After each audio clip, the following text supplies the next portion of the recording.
सरदार जी ने जब अपनी आखिरी चिट्ठी अंग्रेजों को लिखी, उसमें लिखा था मुझे फांसी ना दी जाए, मुझे फांसी ना दी जाए। अगर मेरी मांग ही माननी है, सरेआम चौराहे पर घोषणा करके वहां खड़ा करके हमारे सीने में गोली मारी जाए, हम तीनों दोस्तों के सीने में गोली मारी जाए, ताकि जिसको पूरा हिंदुस्तान खड़ा होके देख सके आपके बेटे कितने बहादुर हैं। हंसते हंसते अपनी छाती पर गोली खा गए। और यूथ और आवाम और जनता ये बात देखकर उनके अंदर का भगत सिंह जाग उठे। अंग्रेजों की ये चिट्ठी पढ़कर ही रोंग रोंग खड़ा होकर थर थर कांपने लग गए थे अंग्रेज, ये सोचकर इस इंसान की मानसिकता कितनी गहरी है। मैं रहूं या ना रहूं, मेरा वादा है तुझसे, मेरे मरने के बाद वतन पर मरने वालों का सैलाब आएगा। ये शब्द थे शहीद आजम सरदार भगत सिंह जी के। आप सभी साथियों को बता देता हूँ, आज शहीद आजम भगत सिंह जी का जन्म दिवस 28 सितंबर 1907 को आज ही के दिन शाम के वक्त सरदार जी का जन्म हुआ। जिस वक्त सरदार जी का जन्म हुआ, सरदार स्वर्ण सिंह और अजीत सिंह उनके काका जी दोनों जेल के अंदर थे और जन्म होते ही उनकी रिहाई हुई। तो उनकी दादी जी ने, भगत सिंह जी की जो दादी जी थी, उन्होंने बोला बड़ा भागावाड़ा है मेरा पुत्र। उस भागावाड़ा शब्द से भगत नाम रखा गया, जिसको भगत सिंह के नाम से आज के दिन हम जानते हैं, पहचानते हैं। आप सभी साथियों को बता देता हूं, शहीद आजम भगत सिंह के जन्म दिवस पर आज 3 प्रोग्राम अटेंड करके आप लोगों के नाम कुछ संदेश देना चाहता था, मेरा दिल था। क्योंकि प्रोग्राम के अंदर जाते हैं ताकि उनकी विचारधारा आगे फैले। बड़ा दुख होता है उन प्रोग्रामों में, वहां पे डांस होता है या डीजे बजता है या और कोई इसी प्रकार का प्रोग्राम हो कि भाषणबाजी ना हो पाए। जब तक उनके विचार आगे नहीं फैलेंगे, मेरा मानना यह है, हम शहीद आजम वाली क्रांति दोबारा से नहीं ला सकते। आप सभी साथियों को बता देता हूं, जब 4 साल का एक लड़का अपने माता पिता से सीखकर और खेत में बंदूकें बोने के लिए चला जाता, उसी का नाम भगत सिंह था। एक 10 साल का लड़का डीएवी स्कूल से 9वीं पास कर लेता, उसी का नाम भगत सिंह था। एक 14 साल का लड़का बिना 10वीं पास किए डायरेक्ट नेशनल कॉलेज में जिसका एडमिशन हो जाता, उसी का नाम भगत सिंह था। आप सभी साथियों को बता देता हूं, भगत सिंह एक पढ़ा लिखा था, 5 भाषाओं का उसको ज्ञान था, नॉलेज थी। हिंदी, इंग्लिश, उर्दू, पंजाबी, बंगाली, ये सभी लैंग्वेजें भगत सिंह को आती थी। शहीद आजम की जब 16 साल की उम्र में शादी करवाने की बात हुई, अपनी माताजी को पत्र लिख के घर से निकल गया और बोला, आजादी ही मेरी दुल्हन, मेरी माँ, मेरे को बांध के मत रख, मैं क्षमा चाहता हूं, मैं इस लायक नहीं हूं। यहां से जाता है कानपुर, उसको वहां मिलता उसका आदर्श, उसका गुरु शहीद आजम चंद्रशेखर। आप सभी साथियों को बता देता हूं, कुछ भगत सिंह को चाहने वाले, उन्होंने जातियों में बांट दिया इन आदमियों को कि भगत सिंह तो जाटों का था, चंद्रशेखर पंडितों का था। गौर करने की बात, ये सब एक थे, एक साथ रहते थे, एक थाली में खाते थे, एक दूसरे के लिए जान देते थे। कुछ भाई मेरे को भी कहेंगे, आप भगत सिंह की विचारधारा से कैसे सहमत हो, आप तो हाथ में इतनी चीजें पहनते हो, भगवान को मानते हो। आप सभी साथियों को बता देता हूं, मैं चंद्रशेखर का भी चाहने वाला हूं। वो भगवान के कितने कट्टर भगत थे, दोनों की विचारधारा कितनी अलग होते हुए भी एक साथ रहते थे। जब चंद्रशेखर एक जनेऊधारी पंडित भगवान को याद करता था, तो भगत सिंह उसके सामने पिस्तौल लेकर उसकी रक्षा करता था, कभी कोई गोरा लोग ना आ जाए। और इन्हीं के संगठन से अशफाकुल्ला, जो एक मुसलमान थे, जब वो नमाज अदा करते थे 5 वक्त की, उन्हीं का साथी था पंडित राम प्रसाद बिस्मिल, जो उनकी रक्षा करता था। जब अशफाकुल्ला राम प्रसाद बिस्मिल को बोलता, भगवान के नाम लो, मैं आपकी रक्षा करता हूं, वे एक दूसरे पर इतना विश्वास, इतना ट्रस्ट करते थे। 20 साल की उम्र में भगत सिंह पहली बार जेल गए, 5 हफ्ते जेल के अंदर रहे। 60,000 रुपए में भगत सिंह जी की जमानत हुई। 60,000 रुपए उस वक्त बहुत बड़े होते थे। अब हम भगत सिंह को कितना पढ़ते, कितना जानते हैं। आज भगत सिंह के मैं जेल के आप लोगों को कुछ आखिरी वक्त बताता हूं, आखिरी दिन, आपकी आंखों में आंसू आ जाएंगे। बड़ी चीज क्या है वो समझना हमारे को बहुत जरूरी। जो संदेश देके गए हैं, उनका कहना यह था आप सभी साथियों को बता देता हूं, तलवार से कभी क्रांति नहीं आती, कलम से क्रांति आती है, विचारधारा से क्रांति आती है। भगत सिंह एक विचारधारा थे।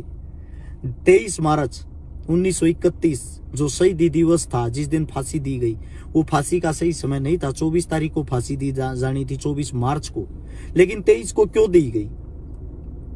23 तारीख सुबह लाहौर सेंट्रल जेल में जोर की आंधी आती है, हल्की हल्की बारिश होती। 13, 14, 15 नंबर बैरक में भगत सिंह, सुखदेव, राजगुरु थे। 14 नंबर बैरक में भगत सिंह था। 6x6 की बारीक, जिसमें कच्ची कच्ची छोटी छोटी घास उगी हुई होती थी। 5 फुट 10 इंच का शरीर भगत सिंह का, जिसके अंदर 57 किलो वजन जेल के अंदर गया जब था। फांसी के वक्त 62 किलो वजन था। 27 की कमर थी, 32 की छाती थी, 7 से 8 नंबर का जूते का साइज था पैर का। खाकी कलर की एक शर्ट पहन रखी थी नीचे, जो आप वुडलैंड टाइप के जूते देखते हो, खाकी कलर के उस टाइप के जूते थे।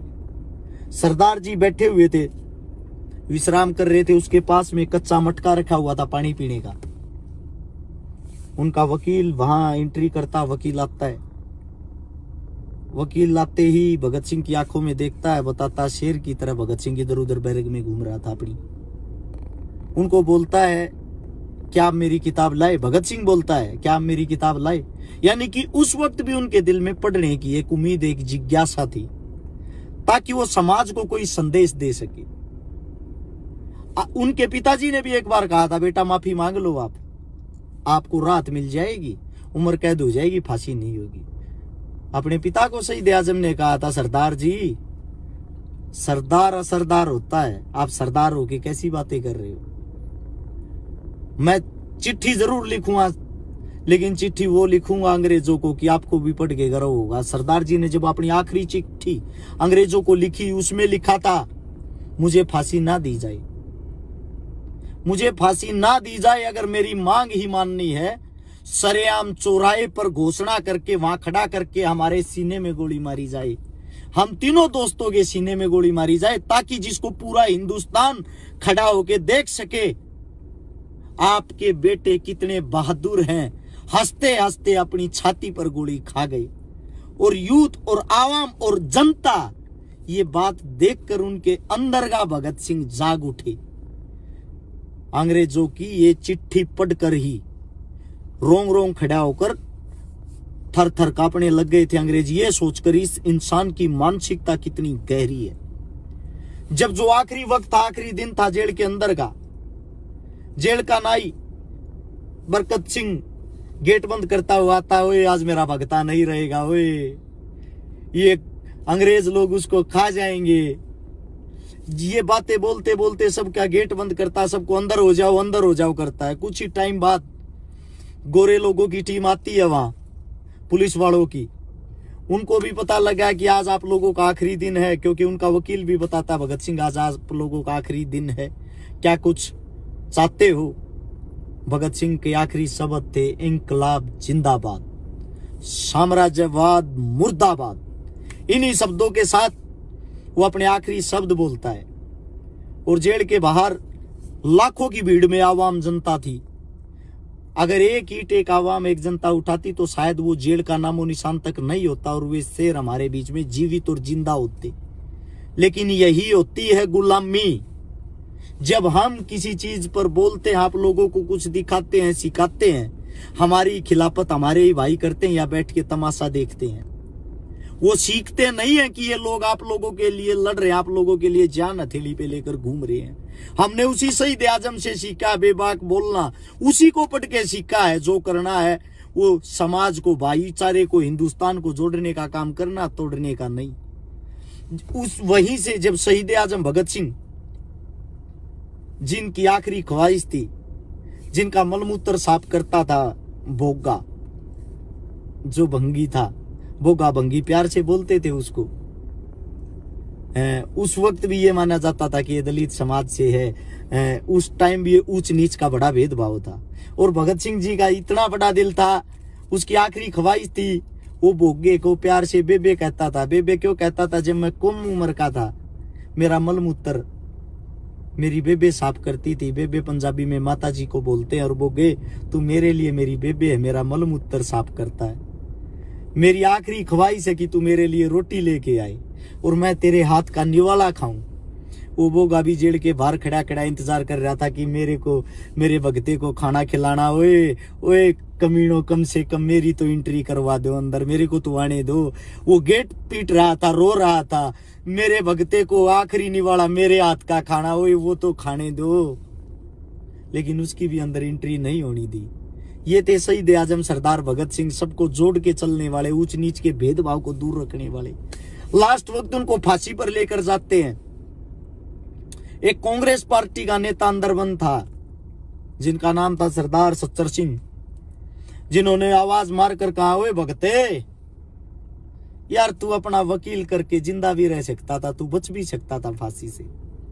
भगत सिंह ने बिना मुड़े जवाब दिया, बचने का काम आप जैसे नेताओं का होता है। हम क्रांतिकारी लोग हैं, हमें सादत देने से ही देश के अंदर क्रांति आती है। और साथ में बोला, इंकलाब जिंदाबाद। ऐसे करते करते फांसी के उस तख्ते तक पहुंच जाते हैं। शाम का टाइम, जो फांसी का टाइम था, तीनों दोस्त एक दूसरे के गले मिलते हैं, मुस्कुराते हैं। यह नजारा अंग्रेजी सरकार भी देख रही थी। पहली बार कोई ऐसी फांसी हो रही थी जिनको फांसी का डर ही नहीं था।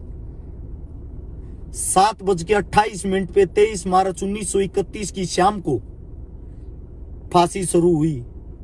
7:33 तक 5 मिनट के दौरान जो टाइम था, उसके अंदर उन तीनों क्रांतिकारी शेरों की फांसी संपूर्ण हुई। बाहर वही भीड़, वही आवाम, उनके माता पिता, उनके रिश्तेदार, वही जनता चिल्ला रही थी, हमें आखिरी बार भगत सिंह को देखने दो, मिलने दो। जिनकी ताकत लाखों में थी। और जेल के अंदर जो पुलिस बल था, उनकी संख्या मात्र 400-500 थी।